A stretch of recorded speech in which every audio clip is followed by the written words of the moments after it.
All right. And we're back. All right. So, what was the and part for? I don't know. You had a question? No. A statement. There was a question earlier I saw that said, why don't you go full throttle before takeoff? And I was wondering if that had to do with this. Wait, why don't you go full throttle before takeoff? Yeah, gravel run. Oh, gravel run. Yeah. Is it because of rocks or is it because of the latch?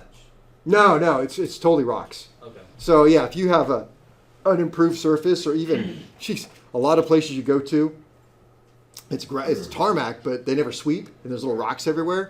You go full throttle, it pulls them up into the prop. You get prop dings. So what some people will do, and I've done it too, especially if you have somebody who pilot with you, is one person has their head down and does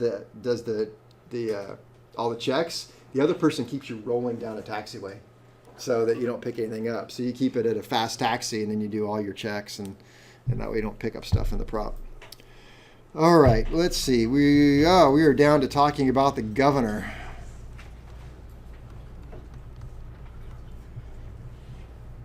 Or the governator, if you like.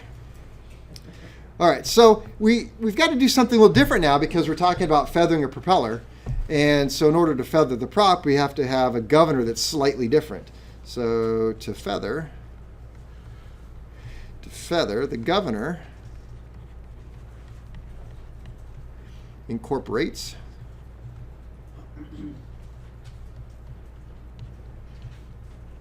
a lift rod connected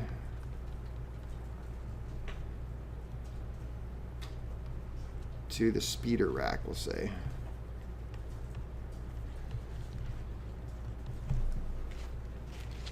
So basically what you take your governor and you have your normal operation and your normal range. So you got your on speed, your over speed, your under speed, and that all works just normal. But is you pull the prop all the way back to feather. Well, let's not go there yet. So you pull the prop all the way back, not into feather. And what is that position right there? What's it labeled? Low RPM, high pitch. So it's going to make the, I'm doing myself. It's going to make the governor think that it's underspeed or overspeed. Okay, overspeed, go ahead. And so the prop would normally then go all the way to high pitch, right? All right, so it goes to high pitch. But we need it, so at some point, if the governor designed right, it's going to get to this pitch, and the governor's go, hey, look, we're on speed again. But I wanted it to feather. Well, it doesn't work that way, right? So you bring it back and you go all the way into feather. Just think if something goes in there and grabs that lift rod, the pilot valve, and just physically pulls it up and goes, nope, you're going up. Flyweights can do whatever they want, but once you grab hold of that speeder, not speeder, I keep saying that. Once you grab a hold of that pilot valve and lift it up physically, what's that prop going to do? It's going to feather. You're just going to keep dumping oil in that thing and draining the oil, and the centrifugal force and spring pressure, air pressure is going to drive it all the way to the stops at feather. That's how it works. You look just overjoyed with that. Yeah. Wow, that was really cool. Glad I hung out for that one. All right. The lift rod, mechanically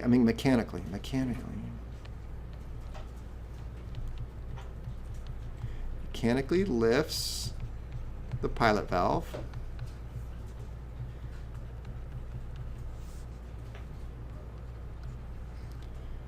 when the cockpit control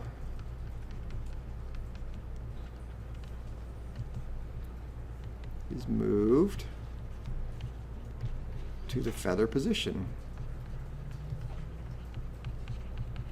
Where is the feather position in the cockpit? It's prop lever. For most aircraft, it's the prop lever. Grab it, go all the way, and sometimes there's a detent. You got to lift up, over, move it so you don't actually go into the feather, and you just go past that little gate, lift it up, pull it back, all the way back. It's going to lift up the rod. It's going to drain all of the oil out of the prop, and centrifugal force with the counterweights, and usually with the help of some springs or air pressure, is going to drive it all the way to, say it, feather. All right, just want to make sure you're here. All right, so there we are. So now it's feathered. And you're flying along on one engine. Well, I don't want it to be feathered anymore. So you want to unfeather it. What do you got to do to unfeather it?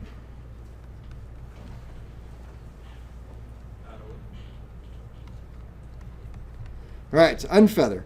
Well, there's a couple different ways. One way, you can just bring it out of feather.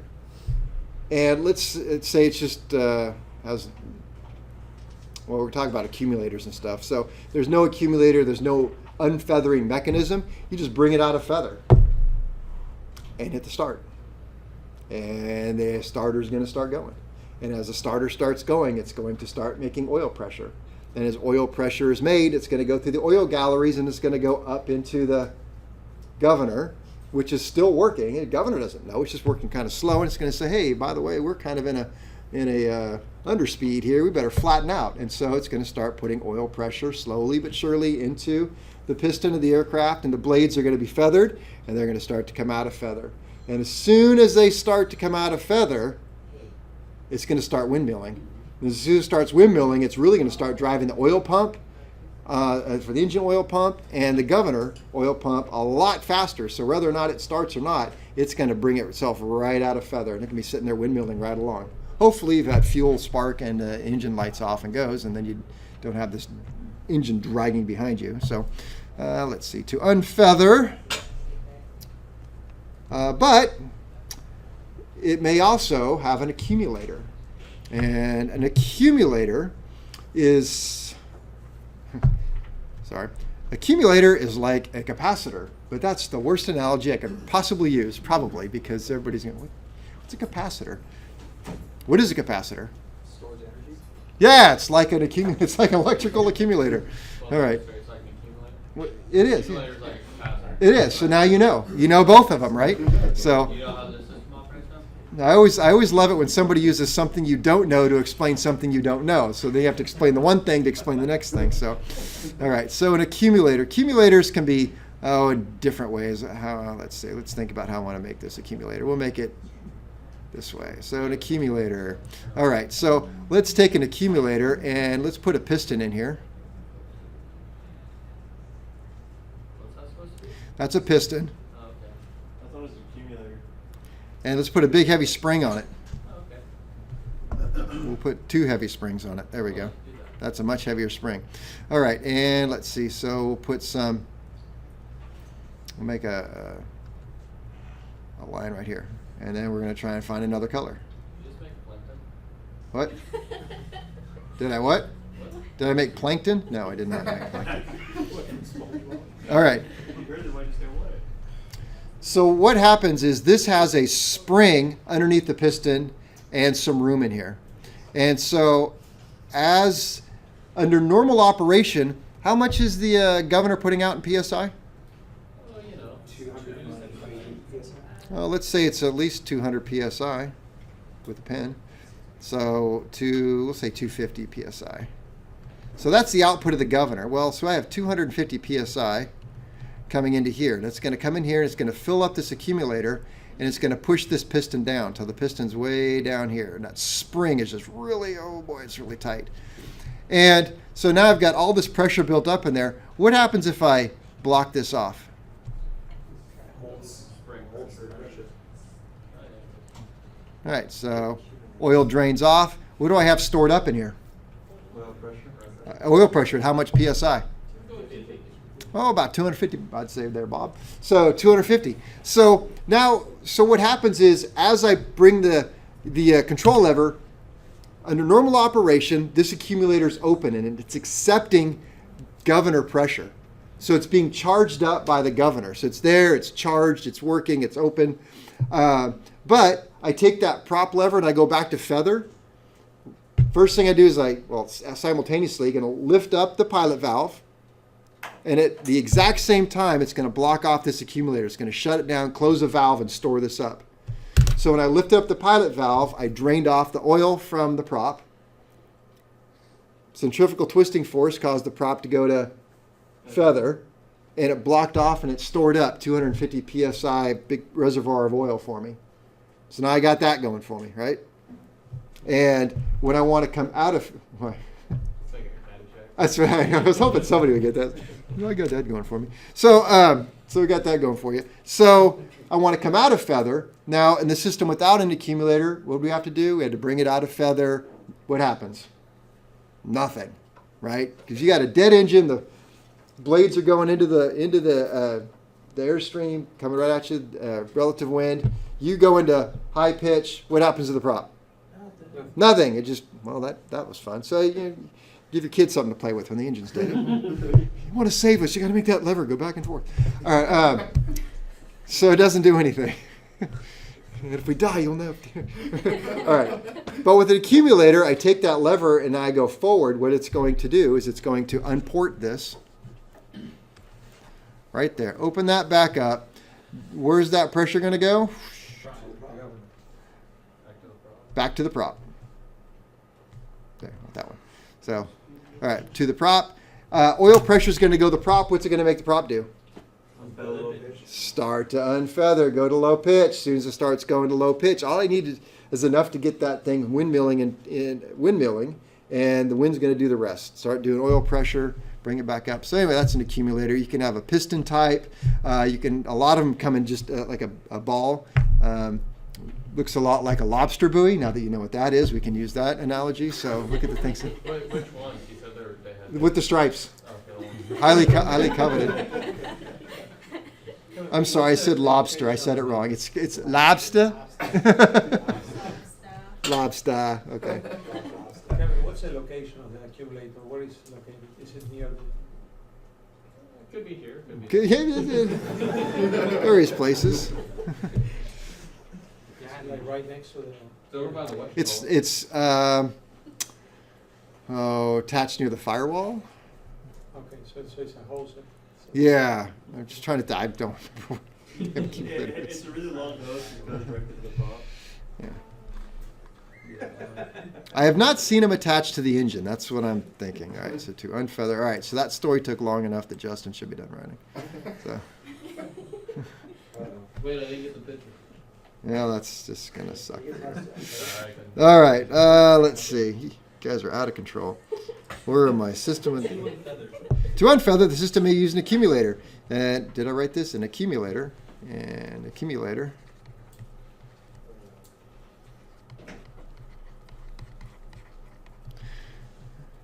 Is like a capacitor. Stores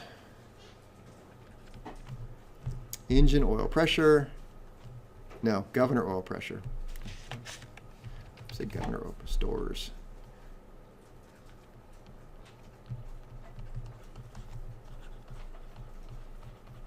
Stores governor oil pressure. I will tell you this, an accumulator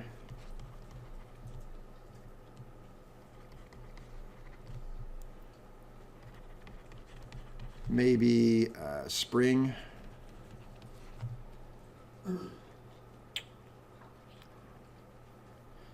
loaded or air pressure loaded.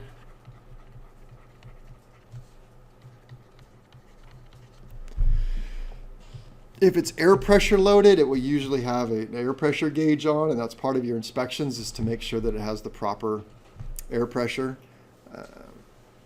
Even if it doesn't have an air pressure gauge, you got to put one on there and you got to check it. Make sure you have the proper air load on it. So when the control is placed out of feather position,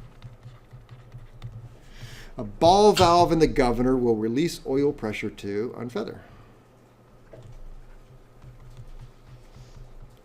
The ball valve in the governor, abbreviate that with gov, will release oil to the prop to unfeather.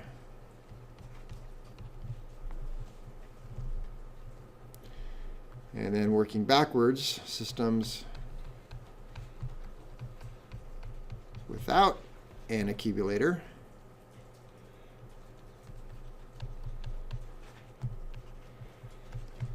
Must be started in the feather position.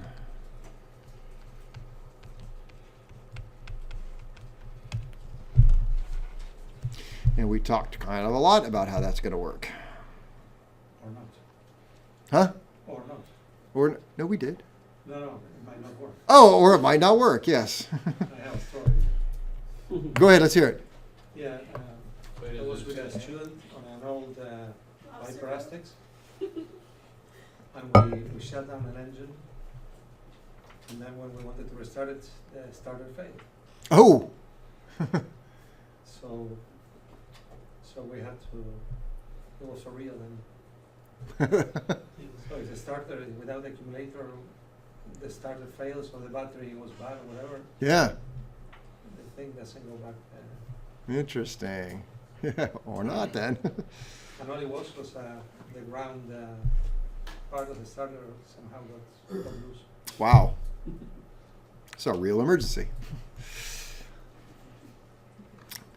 All right, so that was the which prop? Macaulay. All right, let's talk about the Hartzell.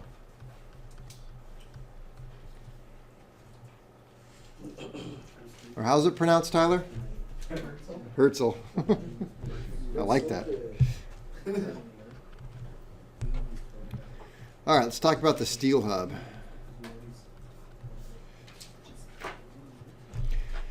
Let's see here if we can. Yeah, we'll do this. Shorten it up, but we'll keep it long. Never know what you're missing. Oil pressure to what? You tell me. Decrease or increase blade angle? 50-50 shot. Let's go. Does it have counterweights? We're talking about all counterweighted feathering props now. Or I shouldn't say we're talking about all counterweighted. We're talking about a bunch of props that go on twins now that feather. So oil pressure To to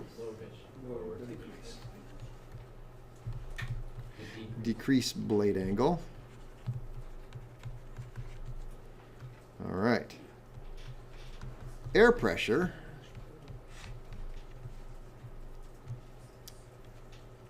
And counterweights on some models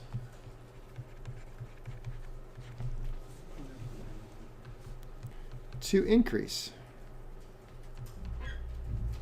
blade angle.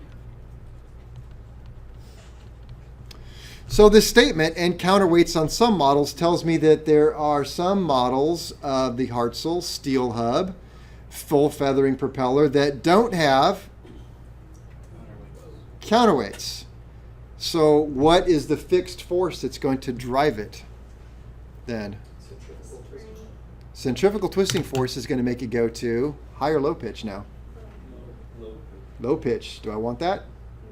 Nope. So how do I get it to high pitch if I lose oil pressure? Spring air pressure. Air pressure. Very good. I'm glad you. Yeah. See, you guys have the same thing on your side. Air pressure. All right. Yeah. Air pressure. Wait, where's it written? It's on their side. Oh, it's on the side. I like them better, so they get better notes than you guys. Make sure you look at the left side. Uses an external latch to prevent blades from feathering it shut down.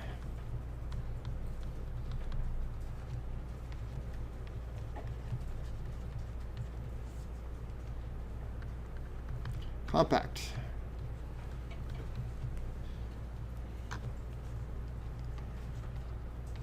Oil pressure to fill in the blank. Decrease. All right. So somebody's learning. Decrease what?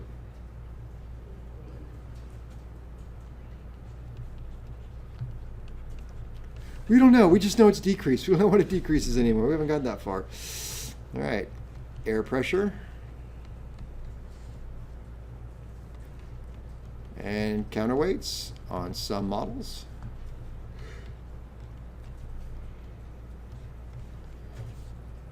To increase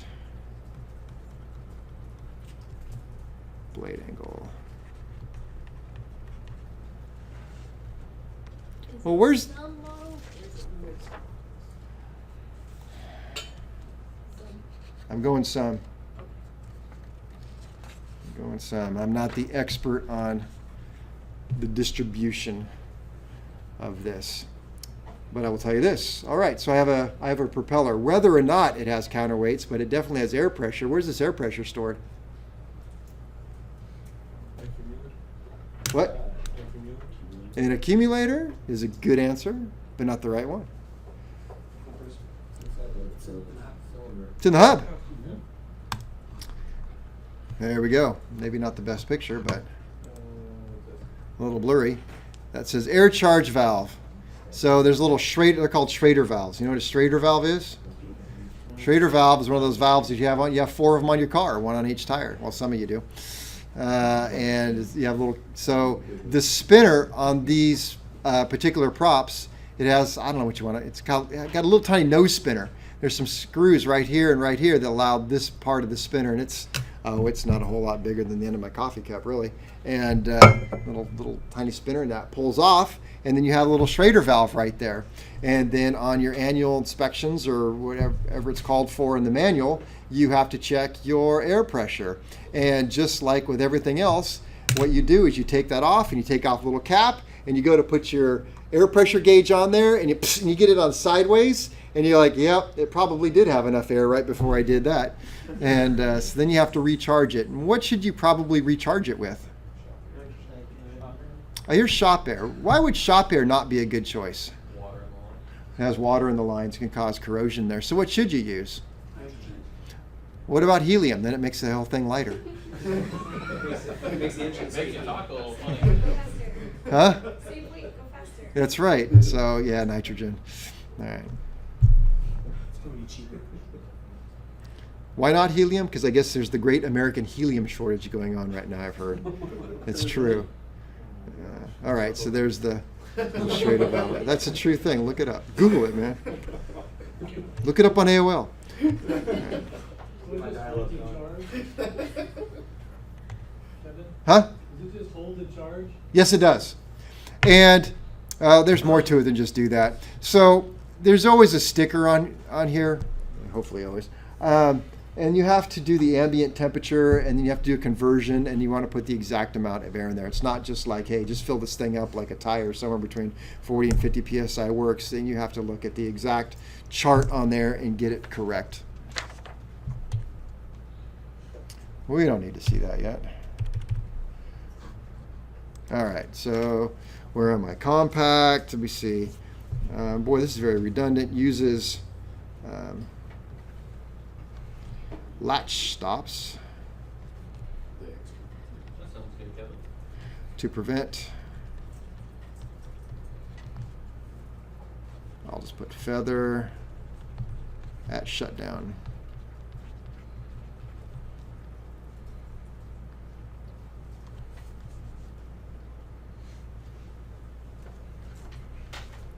You always tell him Brett's had a cup of coffee, can't you? High on left. I don't either. All right.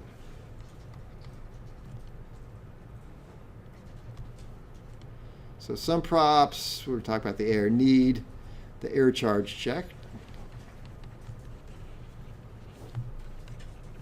Can you scroll back up just a little bit? How's that? Thank you. All right.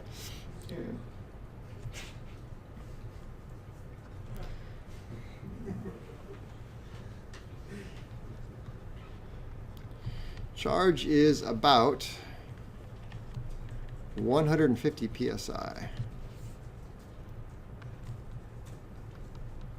Follow chart on hub. let's see. If air pressure is too low.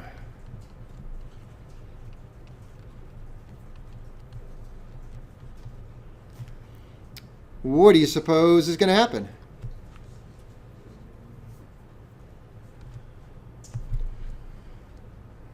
Where's my cricket at? And the inflating will be increased What's that? to feather. Say again? It won't completely go all the way to feather. Oh, it won't feather. God, there's so many. Thank you for joining the. Okay. May not feather. Didn't you tell him to get out earlier? You went outside and you see, not throw you out too. May not feather. Don't tell me it'll be a May not feather. I should tell you about my life in 6th grade. It was rather funny. Kevin just had a flashback. I did. Is that a senior moment? All right. So also the prop may surge or overspeed. Why would it overspeed? Because it stays in lower pitch. Yeah. All right. Because what's driving it to high pitch? Oil compressor. The what? Counterweights. Air compressor. No. The air charge.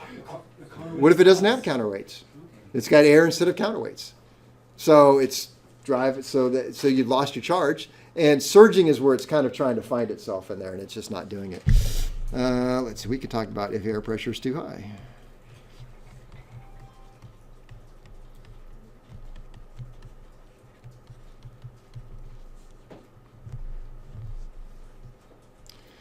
Well, what do you think? It's a hard time keeping it in low pitch. Okay, what would that look like?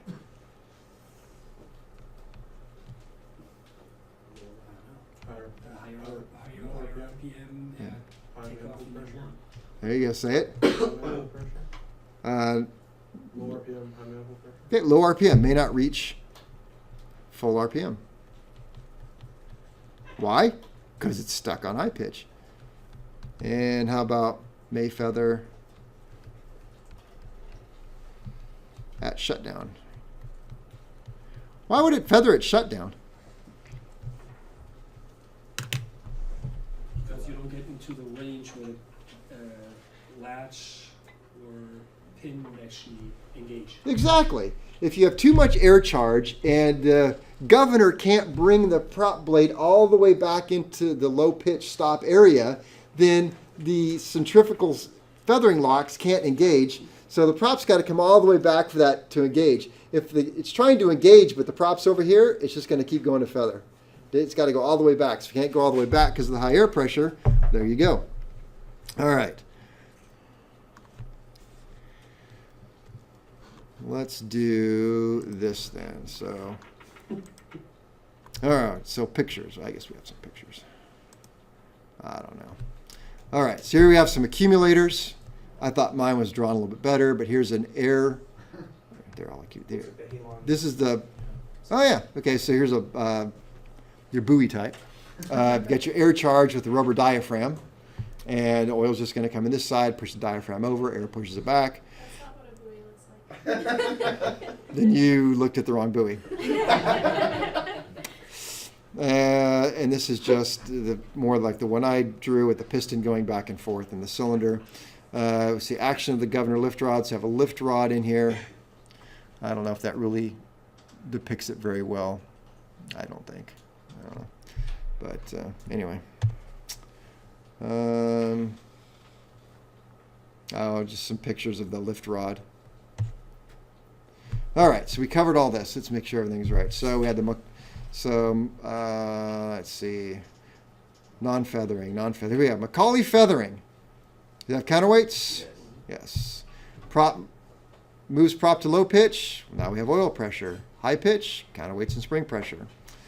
Hartzell steel hub full feathering. Well, let's see. Counterweights, yes. Oil pressure to low, counterweights and spring pressure up. Hartzell compact feathering, air, counterweights, oil. I put counterweights, yes, because I have counterweights. Hartzell compact feathering, air, oil. No counterweights. But still, oil pressure moves it to low, counterweights, and or some sort of fixed force moves it to high. So really, you can see the pattern, I hope. Yeah. If there's no counterweights, there's gonna be no spring pressure, just air pressure. Okay, so the thing that I could worry a little bit about is there's so many different models of props. We're being very generic in a way. So even if we go back and we look at this right here, I'm saying, look, there's an air valve, there's counterweights, and a spring. So this one I got all three. I know. Have it down. I know. So what would I kind of walk away with this from? One, there's a lot of different models out there. But two, this holds true. So regardless of this column, counterweights or not, if it's a feathering prop that goes on a twin, then it's always going to be oil pressure to low pitch and a fixed force to high pitch. What is that fixed force going to be? Counterweights, air pressure, springs, or a combination of those things. And I can't really think of anything else that I've ever seen or thrown in there. So counterweights, springs, oil pressure, or a combination of all three or two. We're talking about that one there. All right. All right, you guys good? Oh. Pretty good? All right. I'm feeling like we're doing pretty well here on time then. What's the accumulator used for? To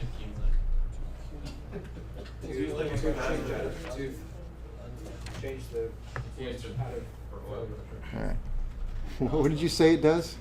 It just Accumulates, like an old lady collecting cats, right? You use it like the capacitor. I thought she was collecting booze. All right, so we are now going to talk about, we're going to shift gears. So at this point, we pretty much talked about the Macaulay and the Hartzell, the non-counterweighted, the counterweighted. Hopefully we've covered all of that. It is distracting when you guys play with your phones in here, I will tell you that. So, unless you're taking pictures. So now we're going to switch gears entirely and talk about something that's completely different, that operates different than everything we've talked about. It uses some of the same principles, but yet it's different, and that is the hydromatic prop, also called an air screw. Quick feathering constant speed air screw. Now, before we get too far into this, I want to tell you right now that even this prop, we're going to talk about one style of this prop that works one way. I can find data and bring it out that will tell you that it's completely backwards on another one. So they do it one way on one and another way on another, but we're just going to do one. Once you get the principle, then it's fine. At some point, if you ever had to work at one, you can say, oh yeah, they just cross over what's high pressure and low pressure, and that wouldn't be a big problem. All right, let me see, where do we want to go with this? Let's go here. I think I'm on a 6. Hamilton standard.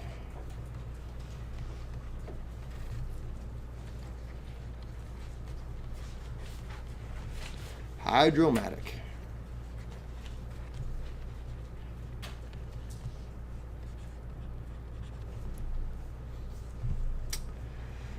I will say it comes in 3 basic models.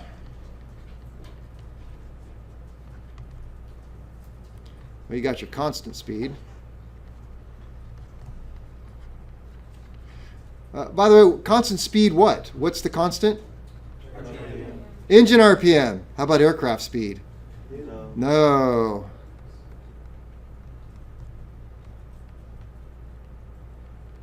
Constant speed / feathering. And constant speed, feathering,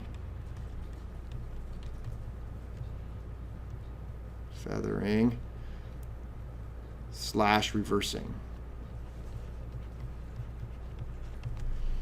A reversing propeller, well, actually it's called beta range, zero pitch going backwards beta range.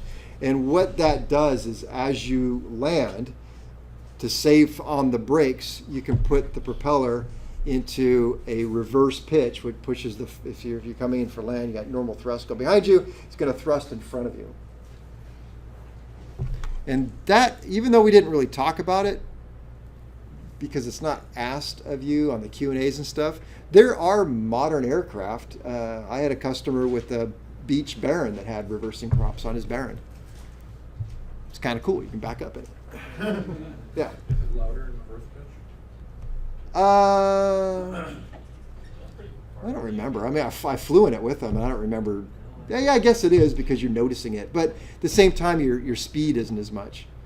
So the reversing is actually not on the prop knobs. It's on the throttles. So you go all the way forward as high RPM. We're going to go back here and then lift up the detent and go backwards. And that is going to just add, the engine doesn't turn backwards. The engine continues to turn forward. But as you go backwards with the throttles, it increases the engine RPM and thrust of the props going forward. Does that mean the blades of the prop, like the face of the blade, switches to be the back of the blade? Well, yes, in a matter of speaking, yeah. Yes. Is there a certain speed that the aircraft has to be under after they're on the runway before they initiate Yeah. Yeah, there's a limit. There's a speed limit. You have to be under a certain speed. Yeah, so, yes, there is a limit. You said there's a limit. It's controlled by the fuel control unit. Not for turbines, for piston. Oh, I don't know for this one. Okay. Are there?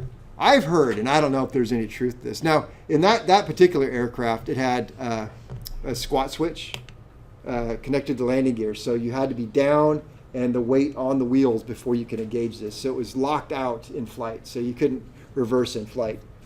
But I've heard, and I don't know if there's any truth to this, that like some turbines used for skydiving can actually go back into beta range in flight, and they'll actually do it to bring the aircraft down quickly. Don't know if there's any truth to that. The one in Lodi, I watched him land and he put in reverse thruster. I think he still had one wheel locked in because it was in a crosswind. I'm pretty sure he still had one wheel locked in. I know the nose wheel was locked in. I think one of the other ones was locked in. Wouldn't surprise me. I believe Phil used to fly. He did some flights with them. So you have to ask him. All right. Let's see. So we got 3 different types. We'll say 3 main components.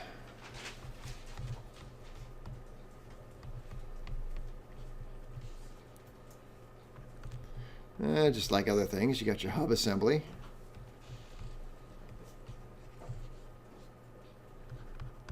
Got the dome assembly. And the distributor valve.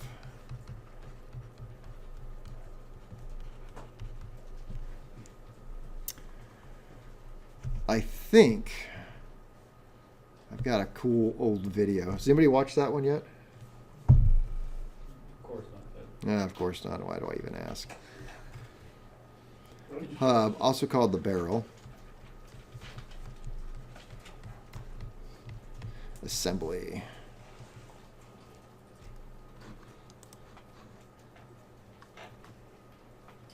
I do. There's that old video right there.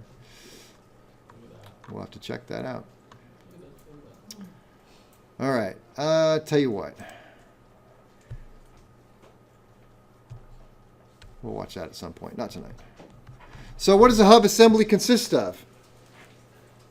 Well, let's go back to our other Hamilton standard. Remember all the stuff we talked about? What were some of the parts inside? Spider! Okay. Man, she's getting them right down the... Putting you guys to shame. She's going right down the line. What else? See, Blade gears. are you cheating? No. Really? Okay. She's 3 for 3. The 2 parts of the barrel. 4 for 4. I don't know. A piston? Yeah, that would be hard. Necessary support blocks, spacers, and bearings. She literally got them in order. Spider, blades, blade gear segments, barrel halves, support blocks, spacers, and bearings. Nice. Thank you. Just for that, I'll be done. Kevin, when am I